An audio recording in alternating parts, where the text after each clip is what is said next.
ಇವನು ಸಾಮಾನ್ಯ ಜನರಿಗೆ ತೊಂದರೆ ಆಗ್ತಿದೆ ಸರ್. ಈಗ ರೇಟ್ ಜಾಸ್ತಿ ಆಗಿರೋದ್ರಿಂದ ಅಟ್ಲೀಸ್ಟ್ ಒಂದು ಕಡಿಮೆ ಮಾಡಬಹುದು ಸರ್.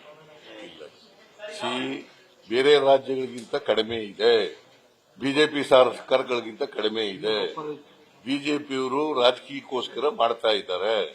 ಅದಕ್ಕೋಸ್ಕರ ಈಗ ನಾವು ಮಾಡಿರ್ತಕ್ಕಂಥದ್ದು ಜನಸಾಮಾನ್ಯರ ಹಿತವನ್ನೂ ಕೂಡ ಗಮನದಲ್ಲಿ ಇಟ್ಟುಕೊಂಡು, ಬೇರೆ ಪಕ್ಕದ ರಾಜ್ಯಗಳನ್ನ ಇರ್ತಕ್ಕಂಥ ಬೆಲೆಗಳನ್ನು ಗಮನದಲ್ಲಿ ಇಟ್ಟುಕೊಂಡು ನಾವು ಈಗ ಮಾಡಿದ್ದೀವಿ. 3,003 ರೂಪಾಯಿ ಹೆಚ್ಚು ಮಾಡಿದ್ದೀವಿ.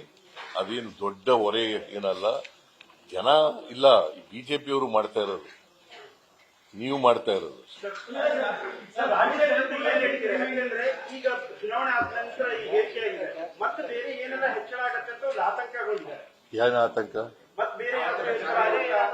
ದಿನಬಳಕೆಯ ವಸ್ತುಗಳೇನೇ ಹೆಚ್ಚಾಗಿದೆ.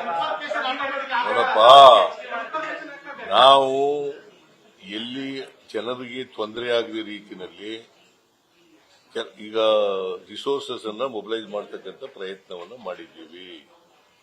ಜನರಿಗೆ ತೊಂದರೆ ಆಗದ ರೀತಿಯಲ್ಲಿ ಯಾವ ತೆರಿಗೆಯನ್ನು ಕೂಡ ಹೆಚ್ಚು ಮಾಡೋದು. Okay, thank you.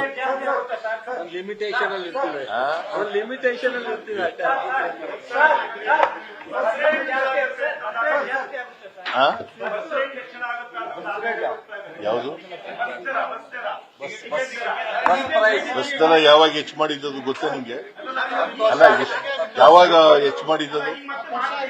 ಇಲ್ಲ, ಈಗ ಸದ್ಯಕ್ಕೆ ಇಲ್ಲ. ಚರ್ಚೆ ಮಾಡಬೇಕು ಡಿಪಾರ್ಟ್ಮೆಂಟ್.